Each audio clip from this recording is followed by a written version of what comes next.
Matthew 8. When Jesus came down from the mountainside, large crowds followed him. A man with leprosy came and knelt before him and said, "Lord, if you are willing, you can make me clean." Jesus reached out his hand and touched the man. "I am willing," he said. "Be clean." Immediately he was cleansed of his leprosy. Then Jesus said to him, "See that you don't tell anyone, but go, show yourself to the priest, and offer the gift Moses commanded as a testimony to them." When Jesus had entered Capernaum, a centurion came to him asking for help. "Lord," he said, "my servant lies at home paralyzed, suffering terribly." Jesus said to him, "Shall I come and heal him?" The centurion replied, "Lord, I do not deserve to have you come under my roof, but just say the word, and my servant will be healed. For I myself am a man under authority with soldiers under me. I tell this one, go, and he goes, and that one, come, and he comes. I say to my servant, do this, and he does it."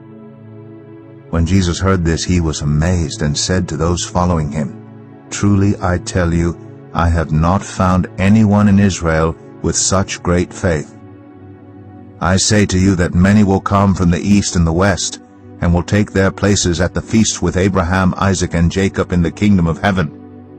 But the subjects of the kingdom will be thrown outside into the darkness, where there will be weeping and gnashing of teeth." Then Jesus said to the centurion, "Go, let it be done just as you believed it would." And his servant was healed at that moment. When Jesus came into Peter's house, he saw Peter's mother-in-law lying in bed with a fever.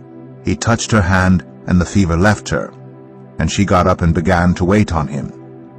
When evening came, many who were demon-possessed were brought to him, and he drove out the spirits with the word and healed all the sick. This was to fulfill what was spoken through the prophet Isaiah. He took up our infirmities and bore our diseases.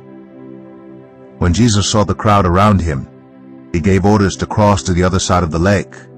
Then a teacher of the law came to him and said, "Teacher, I will follow you wherever you go." Jesus replied, "Foxes have dens and birds have nests, but the Son of Man has no place to lay his head." Another disciple said to him, "Lord, first let me go and bury my father." But Jesus told him, "Follow me, and let the dead bury their own dead." Then he got into the boat, and his disciples followed him. Suddenly a furious storm came up on the lake, so that the waves swept over the boat. But Jesus was sleeping. The disciples went and woke him, saying, "Lord, save us! We're going to drown." He replied, "You of little faith, why are you so afraid?" Then he got up and rebuked the winds and the waves, and it was completely calm. The men were amazed and asked, "What kind of man is this? Even the winds and the waves obey him." When he arrived at the other side in the region of the Gadarenes, 2 demon-possessed men coming from the tombs met him. They were so violent that no one could pass that way. "What do you want with us, Son of God?" they shouted. "Have you come here to torture us before the appointed time?" Some distance from them, a large herd of pigs was feeding. The demons begged Jesus, "If you drive us out, send us into the herd of pigs." He said to them, "Go." So they came out and went into the pigs, and the whole herd rushed down the steep bank into the lake and died in the water.